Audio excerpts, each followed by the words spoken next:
Panoorin nyo to kasi alam nyo, marami na namang ilang umeepal na vlogger dyan na galing-galingan at binabati ko si Senator Padilla. Hindi nila mag-gets yung punto nito. At kasi pinanood lang nila yung bahagyang speech niya. Hindi pinanood kung bakit ba siya nagsalita ng ganun. 'Di ba? Ano ba ang konteksto niyan? Oh, eto. Sa akin pong pagdalo sa pagdinig ngayon, ako po ay naliligayahan sapagkat narinig ko po ang panig ng ating mga resource persons, katulad po sa mga taga-gobyerno, naging malinaw po sa akin na ito pong pagdinig na ito ay hindi pa po nakakarating sa legal na usapin, sa napakalinaw pong pagpapaliwanag na ang lahat ng po ito ay dadaan sa investigasyon. At yun po ay napakagandang senyales para sa ating mga kababayan sapagkat malinaw po na ang lahat ng karapatan ng bawat Pilipino ay atin pong ginagalang at napakalinaw din po ng mga sagot ng ating mga nasa gobyerno na wala po tayong pinapanigan sa oras na ito. Ang lahat ay may boses, pinakikinggan po natin ang mga nag-aakusa at ganun din po ang pagdepensa naman sa ng ating inaakusuhan. Napakaganda po ng ganitong pagdinig sapagkat ang Senado, ito pong aming institusyon, ito po ay institusyon na gumagawa ng batas na magbibigay ng proteksyon sa bawat Pilipino, ano man ang katayuan mo.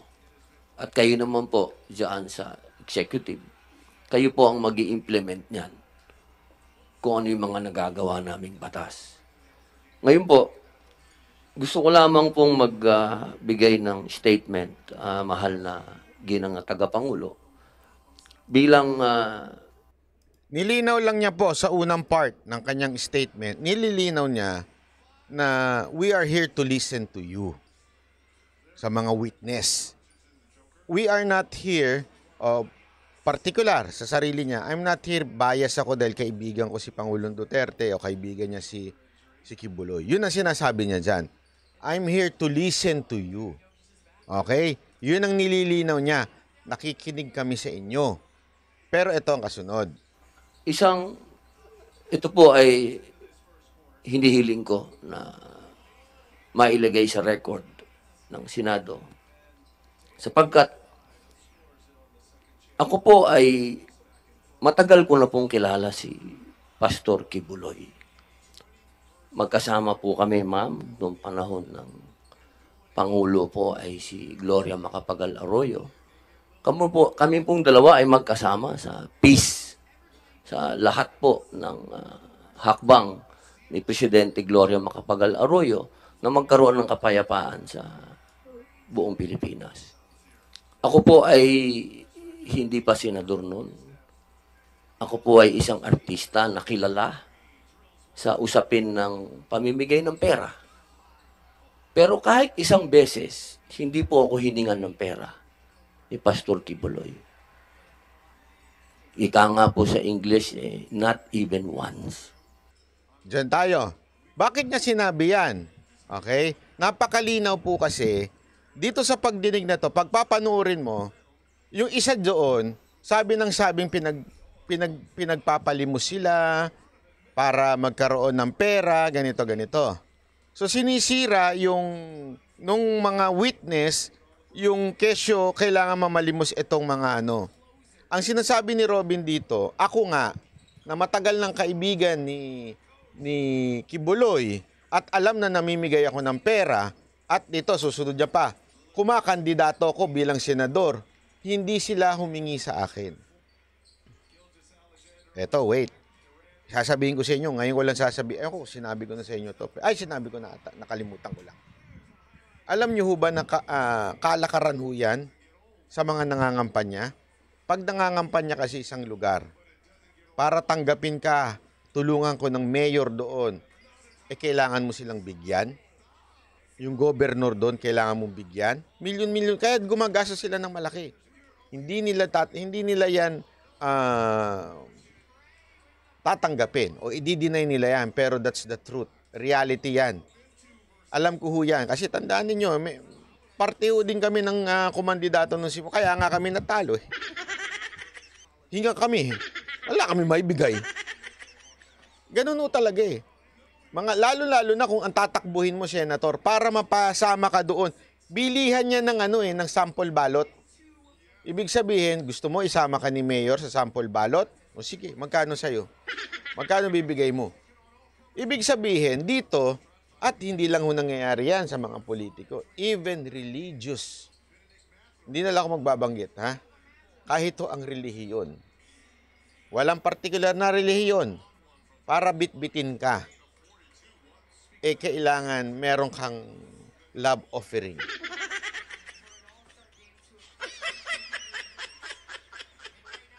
Para tulungan ka, mapa-lokal, mapa-national.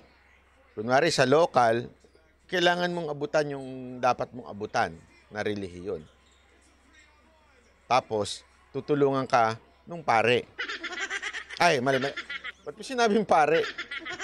Hindi. Pare, ministro, pastor. O, yan. Para malinaw tayo. Lahat to. Wala ho tayong inaano dito. Wala ho tayong ini-exclude dito. Lahat to, merong mga ganyan tiwali na talagang para tulungan ka. O, Mr. Senator, sira na yung kotse ko eh.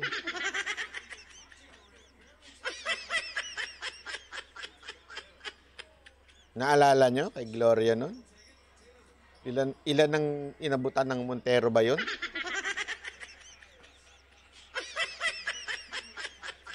Di ba? Eto, sinasabi niya, ako kumandidato na at lahat ni isang kusing hindi nanghingi sa akin si Kibuloy. Kung talagang, eto I'm not saying hindi ako naniniwalang hindi na mamalimos hindi yun ang punto ko dito. Pero sinasabi ko lang sa inyo, ano yung context ng sinasabi ni Robin Padilla? It's for you to decide if totoo kaya o hindi. But this is the context ng sinasabi ni Senator Robin Padilla. Na sinasabi niya, hindi ako hiningan. Ibig sabihin, hindi niya nakitang humuhut-hut si Kibuloy. Yun ang sinasabi niya dito. At nung ako po ay tumakbo na bilang senador at humingi ng tulong kay pastor, kahit 5, hindi po ako hiningan ng pera. Sana all. Mapapasana all ka na lang, ano? Pastor Kibuloy. Pag ako ba tumakbo? Barangay captain? Hindi, lang. Pero yun ang gets ninyo. Ito, literal, inamin niya. Kaya nga alam mo, gusto ko itumaman to eh. Gusto ko tumaman to, napaka-honest na tao. Inamin niya. Humingi ako ng tulong kay Pastor Kibuloy. Iilan lang siguro aamin ng ganun. Di ba? Yung iba, tataas ng ihi. Ito talaga, inamin niya. Humingi ako ng tulong kay Pastor Kibuloy.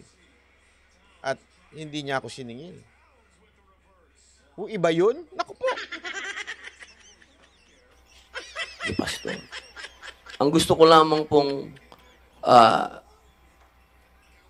sabihin sa ating pagdinig. Yun yung second point niya, ha? First point niya, nakikinig siya. Hindi siya bias. Nakikinig siya dito sa mga witness. Second point niya, dun sa mga nag-a-accuse na parang ginagawa negosyo ni Kibuloy, sinasabi niya, siya nga hindi hiningan. Ito yung third point niya. 3 yung punto niya dito eh. Kung ang ating pong mga matatapang na mga witness ay nakakapagsalita patungkol kay Pastor Kibuloy, ako din po ay malayang magsasalita na hindi po ako kailanman kahit na sino sa kingdom of Jesus Christ hiningan ng pera. Not even once. At Si Ontiveros, yung tingin niya. Sabi ni Ontiveros, hindi kasama sa script yan, ha? Ito naman si Robin. Yung mga ibang senador hindi na nga dito pumunta para para pagtanggol si Kibuloy. Ikaw naman. Hindi, alam mo, nagtaka rin ako, ha? Nagtaka rin ako. Bakit wala yung iba? Kasi tandaan ninyo, halos lahat ng unitae. Hindi, tama naman. Lahat ng mga tumakbong senador na itong nakaraan, sumipsip kay Kibuloy. Maari nung mga una, hindi pa. Pero nung nakita nila na malakas si Kibuloy, lalo na nung panahon ni PRRD, sumipsip lahat kay Kibuloy. Oh, asan na yung mga senador na yon? Nga. Di ba? Ako po ay magtatanong lamang sa ating mga witness. Alam niyo po, ako po ay gumawa ng isang pelikula laban sa New People's Army. Ito po yung Memoirs of a Teenage Rebel. Marami po sa mga kasamahan ko na gumawa ng pelikulang yan. Sabi nito, sobrang yaman ni Kibbs alangan naman higang ka. Anong rason, Senator Robin? O, di babalik ko sa iyo yung tanong, Manuel. Kung sinasabi mong mayaman at hindi nga siya nanghingi ng milyon-milyon kay Senator Robin, di malamang, hindi rin sila namamalimos. Hindi, binabalik ko lang kasi mali yung logic niya Ipabato ko sa kanya yung maling logic. Okay? Kasi yun ang sinasabi mo, mayaman si Kibuloy, hindi ka hihingan yan. Ay, hindi yun ang punto dyan. Kasi whether mayaman o hindi ibig sabihin mayaman, di na sakim sa pera. Hindi yun. May mayaman na, ganun pa rin ang ganun sa pera Di ba? Ang punto niya nga dito, hindi ganun si Kibuloy.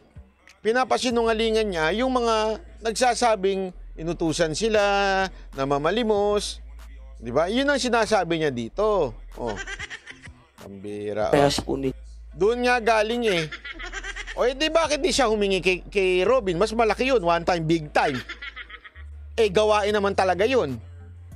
Oh. Yun ang punto ko dito Gawain talaga yan ng mga religious groups. Pagka nilapitan sila, ano labo, piring mo. Gawain nila yan. Oh. Ngayon sasabihin mo, doon nga nanggagaling sa limos. Yung limos, ang tagal mo pa para kolektahin yun. Mangungolekta ka, 3,000 lang kada week ba yun? O isang araw o whatsoever? Dito, milyong kagad. Pag sinabi niya, sigurado gusto mo manalo? Gusto mo lahat ng boto ng kingdom?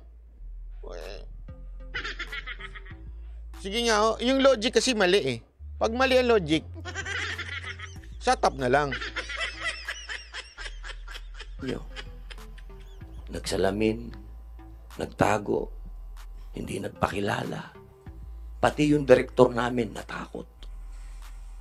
Pero alam niyo po, nung tinanong nila ako kung ako ba'y magpapakilala, ang sinabi ko po'y opo. Hindi po dahil sa hindi ako natatakot. Kung hindi, inisip ko po yung mga teenage rebels na naglabas ng mga mukha nila at nagsalita sila laban sa organisasyon na pinasok nila at sila'y naabuso. Ang ibig ko pong sabihin, wala po akong pinapanigan dito. Dahil ang Senado ay kakampi ng bawat Pilipino. Ang gusto ko lamang pong sabihin, kung tayo po ay mag-aakusa at titindig, kaya natatakot po tayo o hindi, kailangan harapin po natin kung sino yung inaakusahan natin. Nang nakikita po yung mukha natin at kilala tayo. Dahil yun po. Itsura na yung Tiberos, naninindak Hindi ko alam Ontiveros, bakit ka nakatitig kay Robin? Naninindak ka ba o may pagnanasa? Linawin ko lang, yung pagnanasa sa bigote hindi kay Robin. Kasi iba yung bigote ni Robin kaya talagang sabi siguro nito, nakakakiliti siguro yung bigote nito. Kita mo, iba pa naman ang dating ni Robin. Oh, sabi nito isa, both. Hindi ako nagtatanong, both. Hindi, yan talaga ang tanong ko dyan eh. Ano sa tingin ninyo sinasabi sa utak ni Ontiveros? Nagagandaan siya sa bigote ni Robin? Naiinis siya kasi wala sa script yan?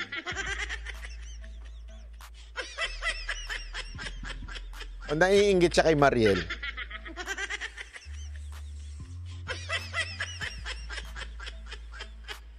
Ang matatandaan ng susunod na henerasyon kung paano tayo tumindig. Ayan.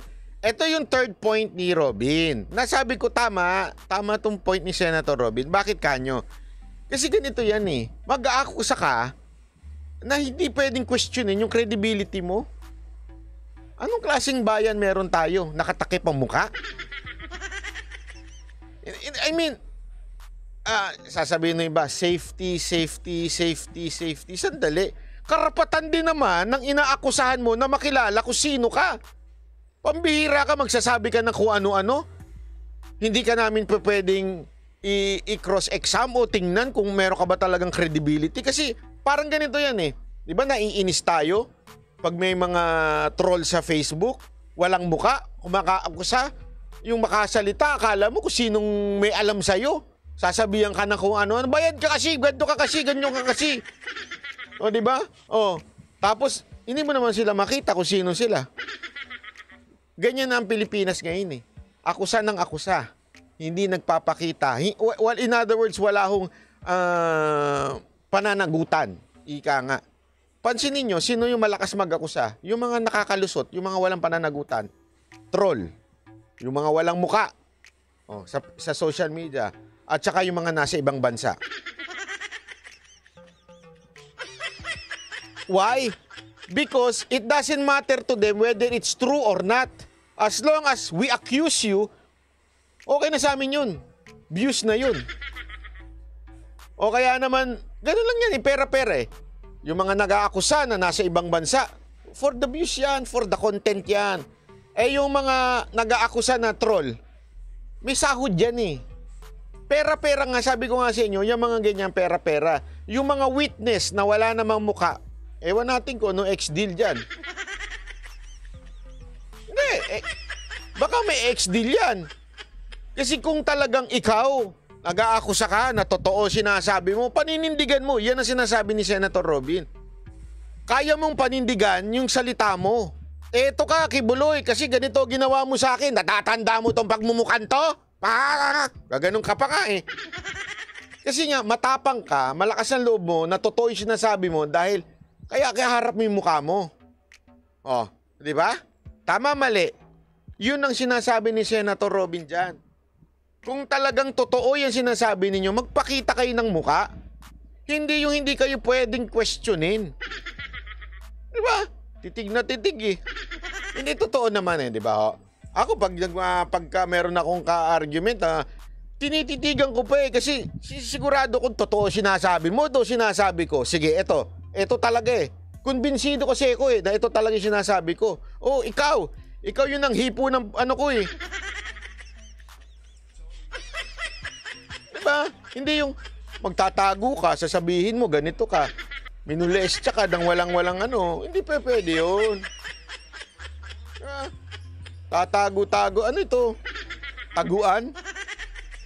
Karapatan din naman po ng ina-accuse nyo na protektahan nila yung sarili na depensahan nila yung sarili nila.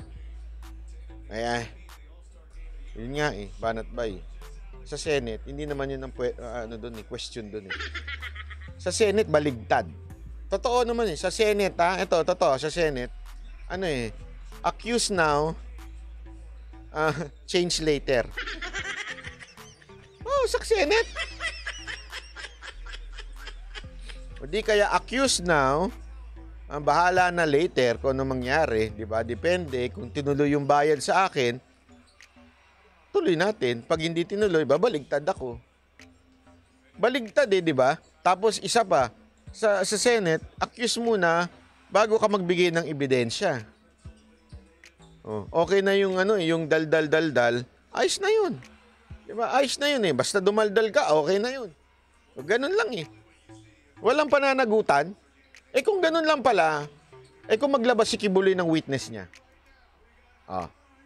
Na nakatakip din ang muka for protection.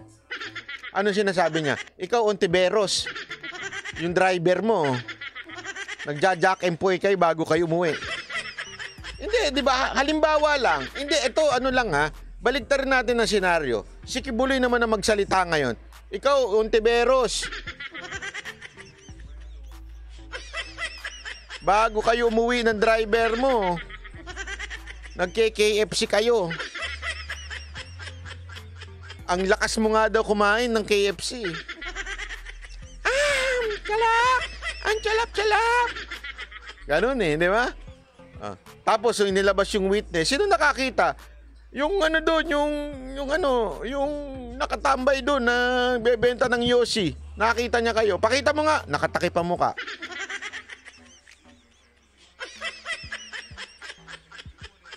Puro ganun na lang tayo, accuse na lang tayo, kanya-kanyang accuse na lang tayo. Tapos tatakpan na yung mukha. Naintindihan nyo ibig sabihin? Hindi, sana wag ganun. Kasi wala nang lahat ng ina-accuse dapat binibigyan ng due process. Lahat ng ina-accuse dapat to inosente until proven guilty. 'Di ba? At ang burden of proof manggagaling sa nag-a-accuse. Baligtad talaga ngayon . Ngayon, maghanap ka lang ng tao na magaling manginig ang kamay, 'di ba? Tapos takpan mo yung pagmumuka, sabihin mo lahat ng gusto mo, ligtas ka na.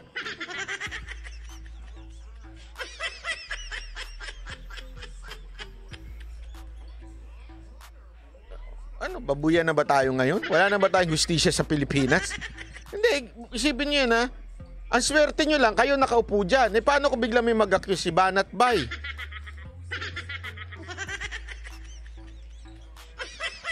Dali, baka mamaya mabigyan ko pa sila ng idea .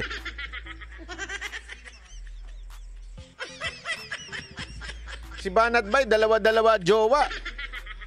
Tatlo pala, si Gigi, si Janela, at saka si Ibana. Paano mo nalaman? Driver ako ni Banat Bay. Nakatakip yung muka. Kahit wala naman akong driver. Di ba? Ang birang buhay, oo. Baduy talaga ito si Ontiveros,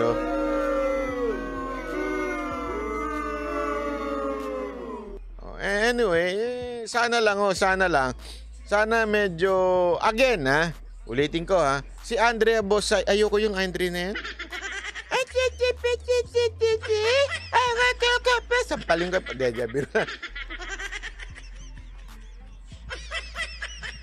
ayoko ng mga ganun babae, tutok-tokan ko pagka ganon. Ang blueberry ba, may blue? Ay, kulay blue, ganon. Anyway, again hindi ko po sinasabi dito na hindi totoo yung sinasabi ng mga witness. Hindi ko rin sinasabing walang kasalanan si Kibuloy dito. Ang akin lang, lahat ng ina-accuse dapat binibigyan ng pagkakataon. 'Di ba? Una-una, kung ano yung ginawa nila kay Tebes noon. Okay, na pinapaharap nila sa Senado, na kesyo ganito. Paano haharap kung inaccuse nyo na kaagad in media? Yun nga ang problema, nauuna muna yung judgment bago mo tanungin. Parang si Budo Lipunan, magtatanong pero may conclusion na. Parang gago lang, di ba? Tatanungin niya si Jojo de Guzman, alam mo ba yung nangyari kay Banat Bay? Sabi naman ni Jojo, malabo yan na binayaran. Ganun. Black ka na. Bakla Nagigets ninyo? Bakit? Nagtanong ka pa, meron ka naman palang laman sa utak mo. 'Di ba? Hindi na ho yun pag-iimbestiga o pagtatanong. Ang tawag doon, naghahanap ka lang ng kakampi. Ganon din na nangyayari dito Hindi naman inaalam ni Ontiveros ang tunay na dahilan, ang tunay na nangyari. Anong ginagawa niya? Naganap lang siya ng shoot doon sa script niya. So mali eh. Hindi dapat ganun. Kung talagang Senate hearing in aid of legislation, wala na nga yung aid of legislation dyan. Isipin mo, yan ang purpose yan, na in aid of legislation para makagawa ng batas. Wala na yun eh. Ang purpose na lang dyan, idiin natin si Kibuloy. Kasi pag naidiin si Kibuloy, diin na natin si Duterte. Tapos si VP Sara para may chance ako. Yeah, halata. Halatang-halatang style mo, Ontiveros. Siguro talaga, ewan ko, gusto mo lang makasama si Robin para mag-KFC kayo. Pero pasensya na, hindi ka papatulan ni Robin. Ang ganda ng asawa ni Robin Padilla. Ba't naman siya sa binas... Ay, wag naman ganun, banat ba? Sama mo naman. Wag mo na sabihin yun. Muntikan ko na masabi, Diego Latid ko yung binasa, ano?